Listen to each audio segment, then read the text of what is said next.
Hello everyone, and welcome to tonight's meeting of the Hand-Eye Supply Curiosity Club. We are your hosts this evening. I'm Tobias Berblinger, and this is Willa Colma. Together we have a number of curious and exciting topics to share with you. As attendees of the Hand-Eye Supply Curiosity Club, you are all now members, provided you adhere to our philosophy. Ex curiositas scientia. We pledge to learn without prejudice in pursuit of our mutual goal, perpetual noviceship. We admit that it is impossible to know everything about anything, and thus we remain perpetually curious and perpetually novice. This is our flag and our mascot, Franklin. The lightning bolt represents the receipt of knowledge, the enlightenment of illumination, the resonance of truths understood. It awakens and excites us and makes us hungry for more. And now, let's give a warm Curiosity Club welcome to Julia Barbee.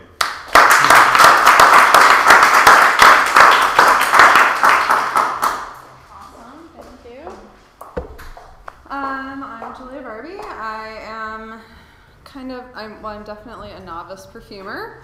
And this is an image, or a couple of images from my practice prior to this. I had a clothing line called Frocky Jack Morgan for about 10 years, and I was doing just wearable work that way. I applied to grad school with this work and kind of looked at it as performance and like sculpting on the human body. And then as I was doing that program and just getting into school, I realized I didn't want to sculpt with materials, and I was just kind of trying to figure out what the essence of wearable work was, and I ended up going to National Gallery down when they were on 28th and Burnside, and she had this great perfume line called Olo, and she just had like this one little essential oil that was tobacco, and I smelled it and it just like changed my life. And I've never really been someone obsessed with scents. I've never said I had a great sense of smell or any of that kind of stuff, but just smelling this one essential oil like changed everything. And so I called Heather and basically was like, I really need to do a workshop with you or something. And I just started thinking about the essence of wearable work being like an oil slick on your skin instead of being this visual thing, just being this ephemeral kind of like molecular thing that changes the structure of the people around you because it's going into their brain and changing their memory and creating memory in them. So this is Heather's line, Olo, that is all over the city really, but she had a background in aromatherapy and basically just did a 2-hour workshop with me and just kind of went over like the total basics of perfumery. And part of it is I have some of the just raw ingredients on these papers, and basically like you have your cabinet of ingredients and you just do like a dab of each one onto a piece of paper, and there's a recipe balance that's the head note, the heart note, and the base note, and you're kind of trying to find that balance. Like as you're smelling something, the heart note is the center, but the head note is kind of like the citrus or something that just kind of burns off after a couple minutes maybe, and then like as you're wearing a fragrance, you kind of get these different notes that last a bit longer. And so the base note is oftentimes that animalic kind of like this thing that sticks to your skin more. But you basically just kind of combine those and like waft them under your nose, and that's the best way to recognize how a recipe is going to come together well. So Heather and I basically just worked for a couple of hours kind of just doing the rudimentary recipe process, and then she suggested that I read this book by Mandy Aftel, which is Essence and Alchemy, which was just wonderful, like a really good first book if you're curious about perfumery at all or mixing or anything like that. And then there's a website called The Perfumer's Apprentice, and she has even like a kit that you can buy, and it's just a bunch of 1/8 ounce little samples, and you can just kind of start playing around. But through my process, I ended up reading like 50 books on perfumery and just kind of like explored the gamut. So I put together a couple of slides of other ones. This guy, Roy Bedichek, was a scientist, and his book was collected more through his scientific exploration, but it was a lot of information that was different because having read so many books, I just started reading the same information over and over again, and I felt like he had some really unique things to say, and it was almost like Mr. Wizard or something. He just kind of had that approach to it. The Foul and the Fragrant was a really good historical book, and he talked a lot about like the history of scent in relationship to sociology and kind of the advent of the city, and the fact that bad smells used to be associated with the poor and with disease, and just kind of the history of fragrance through a sociological approach. And then this is, it's not very clear, it's by Luca Turin and Tanya Sanchez, and it's a collection, it's like 600 pages, and it's just a catalog of basically every perfume ever made, and it's really, really funny. It seems like it would be laborious to get through, but they just have, I mean, if they hate something, it's just like a real quick, super snide comment, and it's like detergent and urine, and like move on, and you're like, all right, well, I won't be trying that one out. And then Luca Turin is kind of like considered the nose in the perfume world, and he's really, really famous, and came up with, actually, he's a scientist, and he came up with the vibration theory for smelling, and that's what kind of started confusing me as I was reading all these books. There's not even really a theory that anyone's landed on as far as how we smell. Some people think it's kind of the lock and key, like shape shifting kind of thing, and then he came up with this vibration theory, and it's just really interesting to me. Like, we really only taste in 5 different notes. It's sweet, sour, salty, umami, and bitter. And then, I mean, you can smell thousands of different things based on just those tastes. And so I thought it was interesting that even the way we smell is not totally scientifically nailed down. So that became a little bit confusing and frustrating to me, but I think it's interesting too. And then Odoratus Sexualis is kind of self-explanatory, but it was a really good book just related to what my practice became, and looking at attraction and repulsion, and they talked a lot about fetishism and like taboos, and one thing I found really interesting was this element called indole, which is in feces, but it's also, there are trace amounts of it in like tuberose and jasmine and some of the flowers that we really love. And then they talked about if you're attracted to those flowers and you're attracted to that scent, you're more attracted to oral sex maybe, and just kind of like these taboo kind of topics that I thought were really interesting. And that kind of led into some of my practice, because I was walking and running every day and just kind of doing this exercise practice and thinking through all this stuff. And this is a picture of Long Beach where I was living during my grad school, and I was walking down PCH, and this guy honked at me and yelled "pussy horn." And I was just like, wow, interesting. Like, okay, maybe flattering, maybe not. Like, I don't know what to do with that, Like, oh, come on, yeah. So it was like a really weird experience, and I just started kind of processing through that. And I had lived in an apartment down the street where my landlord was sexually harassing me, and I had to move out. And his name was Dick, and he catcalled me from his window and pretended he hadn't, and like that just turned into a fiasco. But that also became one of my fragrances, and I just called it Dick Whistle, because I was like, well, you have to have a balance. And so I was just thinking about like pheromones and performance and this ephemeral sculpture and these perfumes I was making, and trying to figure out like what is my practice becoming, because that's a lot of what MFA work is, just trying to figure out what your kind of weird, confounded idea was going to be.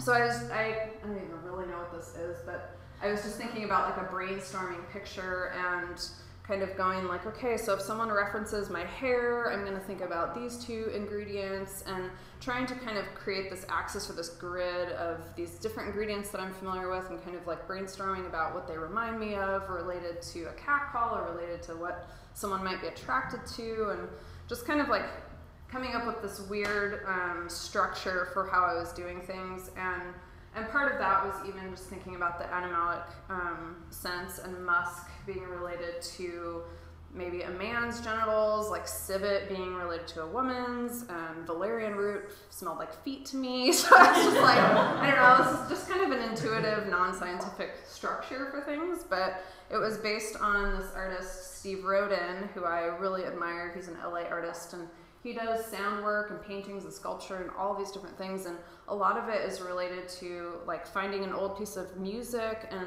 for every C note he would paint the color red, and for every F note he would paint the color blue, and he would also give himself the freedom to totally deviate from that structure whenever he felt like it. And I just liked that he had kind of a grid that he was working off of, but if he felt like throwing, you know, a big smattering of hot pink in there, who's going to argue with him?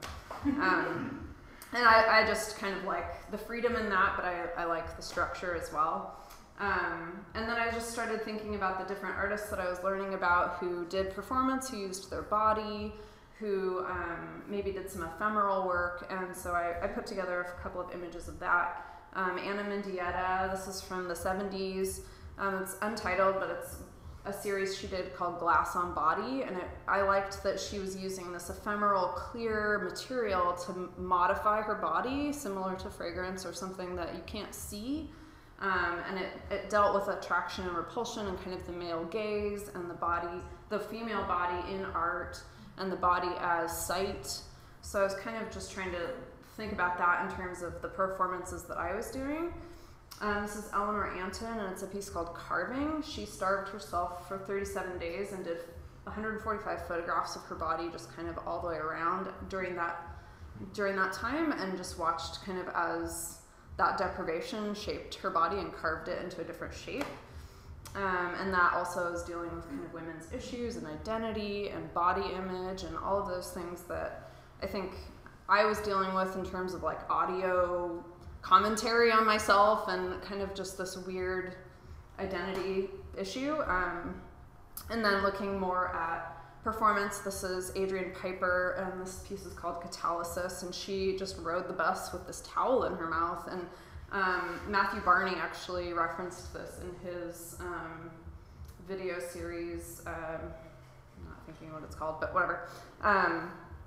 But she also rode the bus, and she would just do this, and largely her practice is lecturing, but she also rode the bus wearing like old tuna cans, and someone was referencing that like, oh, have you thought about trying to smell bad? And I'm like, well, yeah, you know, it's not hard to smell bad, I guess, but I didn't really want to make a spectacle of myself in this way. Like, I just wanted to be kind of like going through my day, through my week, through my life, like wearing a different fragrance and letting someone kind of name that fragrance through their experience of whatever I was doing, but not making myself anything more than just this ephemeral kind of sculpture. But she wore these tuna cans on her way to a lecture, and so she was totally like ignored and kind of set aside on the bus, but then like the centerpiece of this lecture that she was attending. So I thought that was really interesting. And then part of what I was thinking about through this whole process was fictionalization as well. This is a piece by Robert Barry, and it's part of the Inert Gas series, and this is Helium. And it says, sometime during the morning of March 5th, 1969, 2 cubic feet of helium will be released into the atmosphere. And this is the photograph of that, and you're just kind of required, I kind of think of it as like faith-based work. Like, you have to believe now that like 2 feet of helium came out of that container, and either you buy it or you don't. And so that's kind of how my practice came about too, and I thought I liked the permission within that grid system and everything to kind of fictionalize things too, if I so choose. And then kind of wondering like how much of that has to be real for the viewer. Are they bothered that some of it might not be true, or is it okay?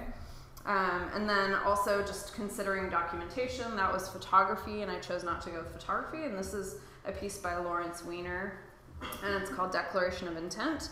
You can read it, but it's just text-based, and I like that there are kind of 3 different facets to the work, and they can all come together to be the work, or they can each individually be the work. And Yoko Ono did a lot of pieces like that too. I mean, it might just be like scream into the air until you lose breath, 1968. And you know, that's the piece, and it's the idea, it's the text itself, and then it's the action as well, and those 3 things kind of work together. And then this is Mary Kelly, and it's called Postpartum Document, and she did a huge series on having a son and kind of what that was like for her. And I don't know if she was actually suffering from postpartum depression, but This was part of how she kind of coped with having a child, and she like documented his diapers and all these different things through this, but it was all very clean and scientific. And so that really informed the way my series came out. And so this is a piece from my MFA show, and this is one of the frames from the show. I ended up doing basically like the cat call at the top, and then the location, and then I just, as I was reading all those books, I was watching movies, anything I saw or found like a reference to scent somewhere, I just kind of grabbed it and thought like, how does this relate to one of those weird cat calls? And I just started kind of going through popular culture and poetry, and I was reading E.E. Cummings and Baudelaire and like all these different books, and just trying to like figure out a way to put together this really beautiful document in the end. And they were kind of like just appropriated text poems, and then at the bottom of each piece was this crystallized sculpture, really similar to this one. And so as people were reading these poems, they're taking in this fragrance, and it's, you know, they're learning through visual kind of like mental processes, but then I feel like the scent was adding to their learning process a lot. And my professors were really, really unhappy about this whole proposal, and they felt like it was going to be really boring. I mean, just the visual of it was really boring, but the opening day, I mean, there were just people in front of each one just like really engaged, and it was kind of magical to me, just to prove them wrong a little bit. But just to know that like text can be really powerful, and then that sense of smell can be really powerful, and I feel like people don't often think of that. And as I was reading, almost every kind of survey I came across said that would be the first sense people would give up if they had to choose between the five. But then like the singer for INXS, basically people were saying he killed himself because he lost his sense of smell. Like he was such a hedonist and really just thrived on pleasure, and he lost his sense of smell and just became so incredibly depressed. And that's actually a big problem with anosmia, which is like losing your sense of smell. And you can't taste, you can't smell your partner, like your memories are kind of vague and like less rich, and I thought that was really interesting. So I liked engaging with that, and it's such a limited artistic practice, I guess. Most artists are not using the sense of smell. There are a few, but I don't know, I was excited about that. And then since my professors did not like that, they made me make these giant sculptures. And so I made these huge things, and as I was studying the pheromone work, I was reading about moths, and moths have the most powerful pheromones, I think, probably in the animal kingdom, and their partners can smell them up to 5 miles away.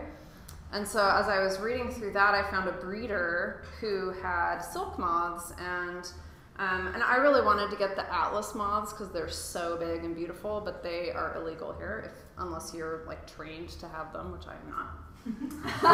So I found like the next best thing, which was a polyphemus moth, and it was still about that big. And I ordered the cocoons, and I thought, well, I need something to put them in. I was thinking more like a glass tureen or something really scientific and that kind of thing, but these ended up relating more to these kind of crystallized sculptures that I had just beneath these. So I created this little kind of hammock for my cocoons, and I was working with the breeder and saying, you know, here's the dates of my show. I really, really would love for these to emerge during the show. I'm totally not a scientist. I don't know how to make that happen. You know? So I spent the winter with them in my refrigerator in a jar, and I was like, roommates, don't throw these away. They're not pickles, you know. And just kind of like nervous, but he said to kind of stagger when I took them out of the refrigerator, and I ended up having, I think, 4 of them come out during the show. And they were so beautiful, and I felt sort of like a little midwife or something, because like the first one actually was on the floor, and the wings expand in a matter of about 20 minutes, and they have to like climb up somewhere and hang for their wings to expand correctly, and that just made me so nervous. But part of the process was also kind of collecting the pheromones from them in the show, and so I had studied on florage, which is the process of collecting fragrance from flowers by putting them in fat, and then you distill the fat. And so I put fat in this on the inside of the sculptures and kind of collected the pheromones from the moths that way. So this was an image of one of the moths coming out, and then this was one on the crystallized sculpture, and they were really great. I mean, I had 2 or 3 in the show the whole time, and they would just fly right to the door. So every time I opened the door, they were right there, and they would just get on my finger, and I'd go like place them on a sculpture, and they'd just hang out for the day. It's like sweet. So yeah, that was kind of my whole spiel for this, but. I don't know, I just had started this year like collecting perfumes, especially on this little shelf from what I used to wear, and I don't know how many people have a series of scents that they've worn over the course of their lives or whatever, but it's kind of interesting to just smell like tea rose that I used to wear when I was 8 or something, and like get carried back to being 8 years old and being in that bedroom and all of that kind of stuff. So I found that kind of fun, but I also brought these are some of the perfumes from the show, and so I thought people could smell those. And then I also did bring some of the scent strips just with single, like this is verbena, and I think it's kind of interesting to smell a fragrance and then smell just an ingredient and then smell it again, and you can just pull those ingredients out after that. It's kind of like learning what the color blue is, and then you start seeing it everywhere. And so I thought this would be kind of like a fun, more show and tell station for people eventually. And like even this, I was showing Tobias this before you came, but this is like this amazing antique humidor, but the scent of the tobacco inside of it is just so rich. I like could not leave it at the store. And then this is like even just funny. I found it at a thrift store, but it's one of those oranges with the cloves, and someone just tossed it away, but I just thought it was like so magical. So, and I think for me, part of the journey has been even kind of being given permission to enjoy those things, because I think smell can be such a taboo subject anyway, and I don't know. It was interesting even really. I ordered these like elk bugling pheromones and things on eBay, and I also ordered skunk essence on there, and that freaked me out more than anything because it came in this jar, and the guy had written like all of these different like do not do this, don't do this, it's going to expand in heat, and it was like packed in sawdust and all this stuff. It just made me so nervous I ended up throwing it away. But there are like clubs of people that love the scent of skunk, and so many of them said like when I was a kid I was just told I'm not supposed to like that, and so they just naturally kind of went, oh yeah, I guess I don't like that, and then via the internet or whatever they find their Facebook page or I don't know whatever it was like, oh yeah, I can admit that I like that. And so for me it's been just kind of like giving myself permission to be in a thrift store and be like, oh, this smells good, I'm gonna take this. Like nobody see. So I don't know, I just thought that would be kind of fun for people to come up and just play around, or if you have questions, I don't know. Oh yeah.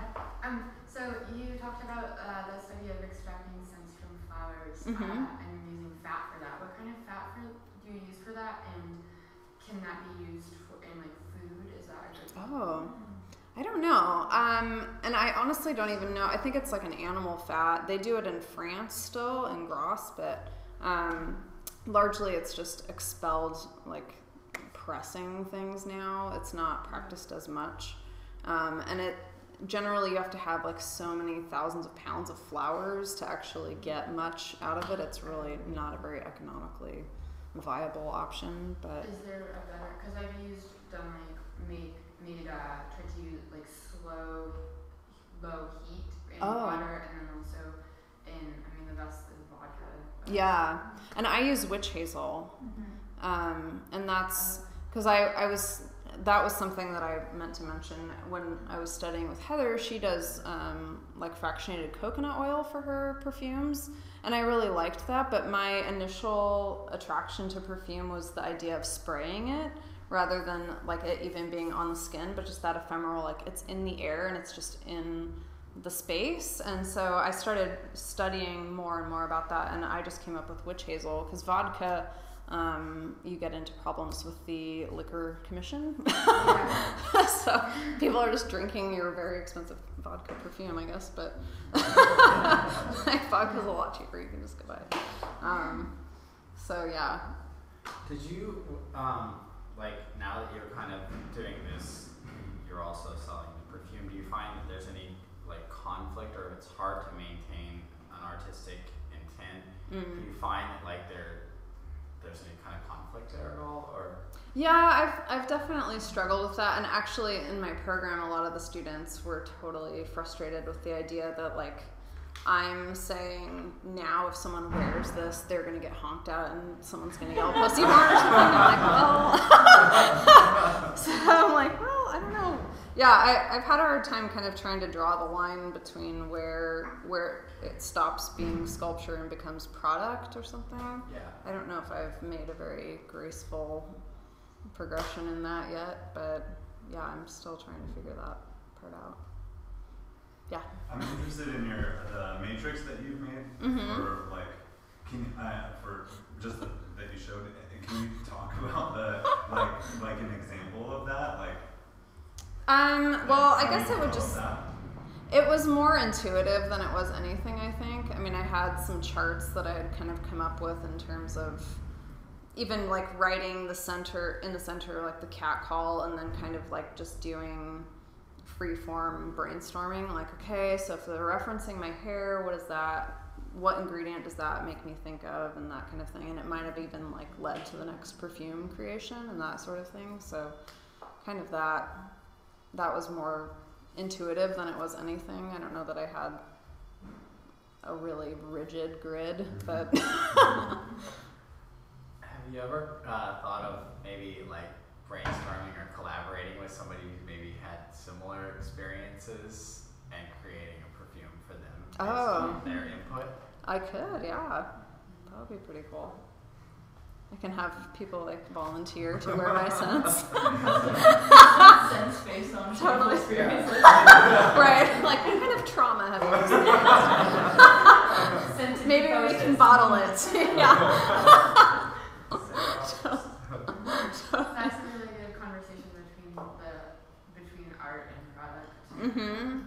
Yeah, it's kind of been a struggle, and I have a friend who has a dance studio who really wants one of my perfumes as her scent for her studio, and I had to kind of grapple with that too. I'm like, well, if I make it for that purpose, does it then become product? And like for my purpose, it's still sculpture. I don't know. Pussy horn. Right. Yeah. Like maybe if you rename it and remodel it, no one will know. Yeah. Right. Why can't something be simultaneously product and art? I think it can be.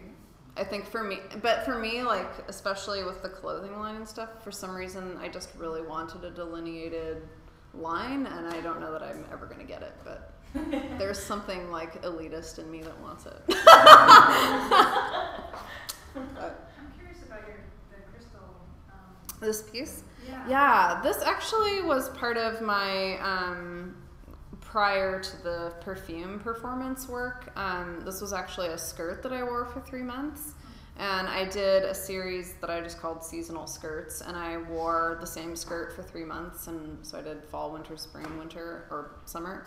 And then that was, it was a borax crystal solution that I soaked it in, and for me that was also taking something wearable and then creating like a non-utilitarian sculpture out of it.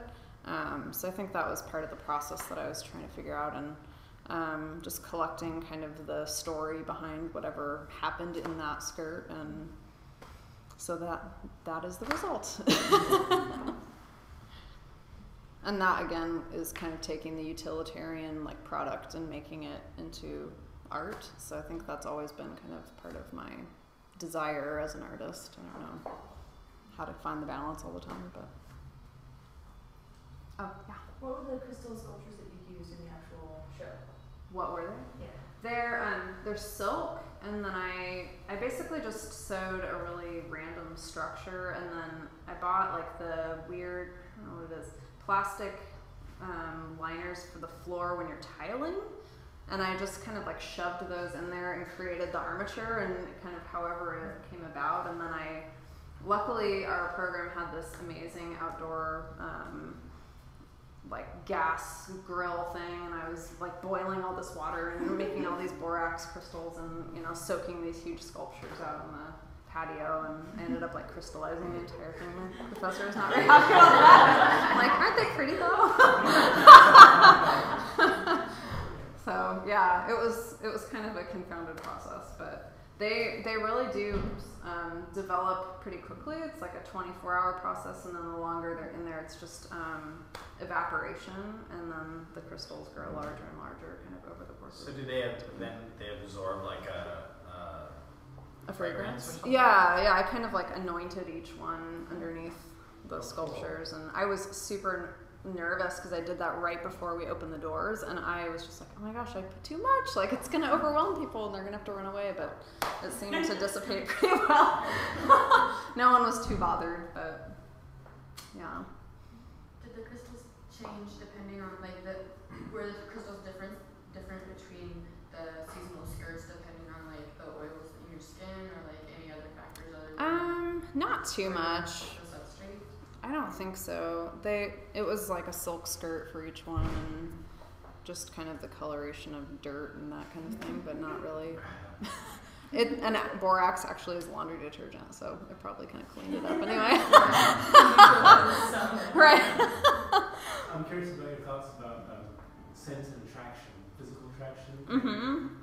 I'm not many ever one to wear a particular cologne or scent, and I do know when chemistry happens. Mm-hmm. I think that a lot of that is a mutual scent appreciation. Yeah. So I've been curious if somebody wears regular perfume, how much interference there is with natural or normal chemistry, or Totally. whether there's in effect a change. Mm-hmm. I've always been very curious about that. People wear scents very regularly. Yeah, and some of the research that I was doing even talked about the fact that we are such a clean culture, like we scrub ourselves of any of that, and so that really can alter things. And then also some of my research was even talking about how taking birth control pills and that kind of thing can like totally alter your sense of smell, and I was so alarmed by that. I'm like, what if you're marrying someone and then you stop, or you start and then you're like not attracted to them at all? Awful. Yeah. Couples who both wore a lot of scent or like only wore deodorant before they were recording, before they were like long-term partners. Yeah. If they shifted that whatever that scent framework was, the whole bond was somehow like set in turbulence. Like, I don't know you anymore. I know. The only thing that really changed. You better keep scent. wearing tea rose. Yeah. So another study showed that couples who didn't wear as many scents in their courtship process had statistically longer lasting relationships. Wow. But, you know, that was like one study. Right. But, Yeah, I know. So do you worry about that sort of thing? I know. Yeah. Yeah, and I actually, as part of my practice, I stopped wearing deodorant because I was curious about that. And so as I was kind of thinking about attraction, repulsion, and even the potential repulsion of that, and I don't know, I thought that was an interesting element. In my memory of girlfriends that had particular scents, some of them are very standard scents that are very prevalent. Mm-hmm. And I've always wondered how to deprogram yourself in some ways to not just associate Yeah. a particular group of people with a particular scent. It's incredibly hard to do that. Totally. Because you don't want to have to think about, well, it's not bad to think about somebody else, but Right. when you're in somebody, Yeah. You're like, it's just kind of like strange that you can never let go of a particular scent Yeah. in memory. yeah, and it's associated maybe with Yeah, that so first strong. thing. Yeah. That's really interesting. Yeah. So I could like cook up some borax that smells like a certain thing and just coat my entire bathroom in it. Totally. Why not? That might be kind of magical. Well, do people want to come up and like smell things? I don't know.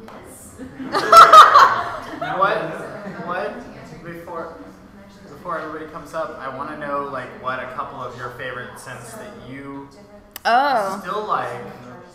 In here? Yeah, in here, like what are your Well, this like, one was favorite totally all-times? like my junior high fragrance. They're kind of, I don't know if I really like Can you any of give them us like a anymore. biography of yourself? I tolerate this. I really like this one, and I don't even know what it is. It's called Aphrodisia, but it's like a little hard perfume, probably from India, and it is delicious. But I actually ordered both of these online because they're from the Body Shop, and I really loved them both. And this always happens to me with any kind of makeup, like it just gets discontinued. But their lemon one is really wonderful, and then this one is like a pink pepper. So I don't know. And these actually are the cocoons from the moths from my show up in here. And then, oh sorry, go ahead. Did you do anything with the pheromones you said you collected in there? Oh, I didn't. That was part of the fictionalized part. Like, I'm totally going to distill this. Yeah. Well, and then this I brought along just because it kind of makes me laugh. This is like formerly one of these bottles, and just to show you kind of the volatile nature of some of the essential oils, once you get them down to this point, they melt things. And I actually did a piece, there was a quilt, I don't remember what the quilt was even for. Oh, I think it was for stopping using plastic bags. And so I made a quilted like plastic container, but I filled it with essential oils. So eventually that plastic container will melt because of the oils inside of it. And I just thought that was kind of amusing. But so that's just evidence. Once in a while I open my little cabinet and there's like rubber goo everywhere. It's gross. But that was something that I realized. Well, and actually I ordered a bunch of predatory animal urine on eBay also. And it was fox, bobcat, wolf, mountain lion, and I don't even remember what the other one was. But they came in plastic bottles, and they were eating through the plastic. Like, I was putting them in plastic bags and all this stuff, and I ended up having to decant them into the amber bottles, and then it was done. But I just realized, like, so many of these secretions of some sort, like, they just can't be held by plastic, and don't buy plastic. It's like a deer fence kind of thing. And yeah, and then these are for hunting, and there's actually a performance artist who would anoint himself with like bugling pheromone and then go out into the forest and like be attacked by an elk or something. It's like, I'm not gonna do that. beware of pheromones that way. Have you ever ordered it's corpse scent? No. Trained dogs. Oh my God. Whoa, no. Wow. Jeez. Speaking of taboos. Yeah, that does not sound good at all. But I ordered human pheromone on Amazon. It just made me laugh so much that you can like order male pheromone on it. I'm sure it's just like oil, but so I ordered the cheapest one. It's like, if I'm buying something fake, I want it to be expensive. What is a pheromone? Like, what is it? Like, where does it come? Do you know the like science behind a pheromone? Like, you know, there's a sweat gland and it has sweat. Yeah, That's a pheromone. I don't know if, well, I think a lot of people think those are fictional too. So that's interesting. But from what I was reading, it was supposed to have to do with mating rituals and like who you would mate with, and the result would be the strongest kind of breed of new human. So it has to do with like being able to smell their immune system and that kind of thing. Yeah. So I think that's really interesting.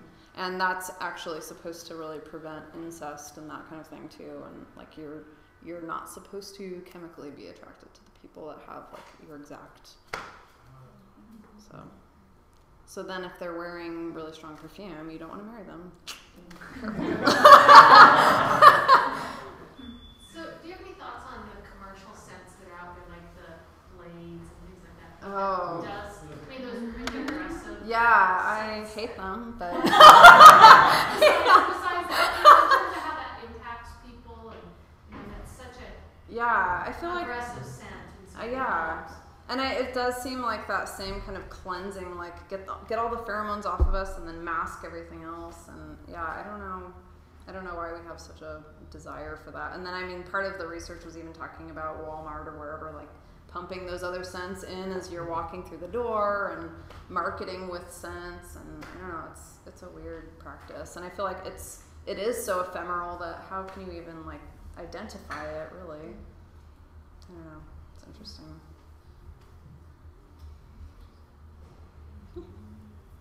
Well, people can come up and experience.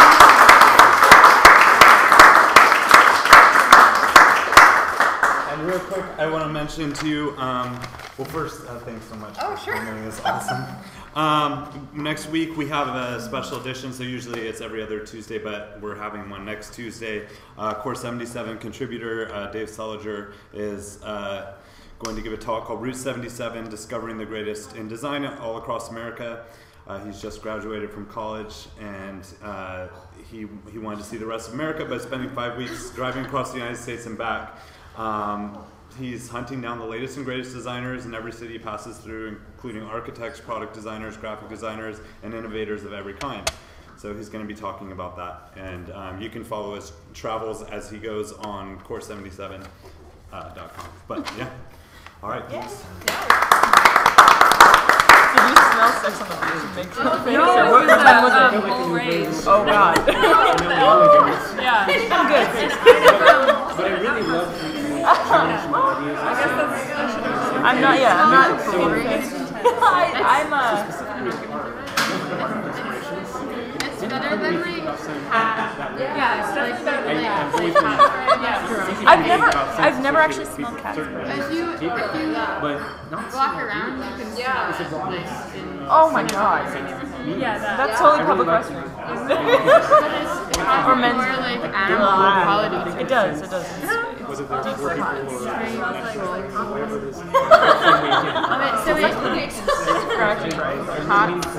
Oh my God. Yeah, that's totally. Yeah, I think I often associate it with And earth. if you look how thick it is. Yeah. You know, my grandpa's barn or something. I was wondering how grandmothers always mention these seeds. I know. Because of grandma's house scent. Totally, yeah. I have been making this aromatic seed. Yeah, the bottle. I think I've always been attracted to the bottles just because they often have these bizarre designs. But I've never ever liked any of the smells. Like, who doesn't love this shit? Like this tiny little thing. It totally looks like a magic potion. Yeah. So that's sort of like a scent unknowingly. Yeah. Do you guys want to smell the elk? Yeah. Do you want to smell the bull rage? God or bless fox? the U.S. You should smell this. It's hilarious. This is like And some of these actually aren't from that practice, but they're kind of funny. Oh, wow. Yeah, seriously, it's like. Yeah. yeah. Totally. Yeah, we were talking like- about Oh, wow, that. I You're, wanna smell like, that. you're trying to mediate this thing that doesn't have a So long I just went, oh, that one smells nice, and it turns out it was. What's it called? It's like, Oh no, what is that? You know what this color is. Fascinated by this sort of primitive brain idea. Yeah. The brain stem, stuff goes through that, and we built on all these layers. Yeah. Of, Well, I have to be able to communicate that, so I'm going to say vanilla. That one. I think it was that one. No, sorry. It was legitimate. It's like my pussy favorite. horns. So far, I looked at it and I was like, oh God. This is awesome. no. Where did you pick this one up? It's more subtle than I think. In Long Beach, Washington. Yeah, to something. Well, I think This one's my favorite so far for some reason. When we were I don't kids, know we why. like I don't know what it says about me. climbed a building. it's also princess. Oh, yeah. Smoke at all, so we were like, what are we visiting?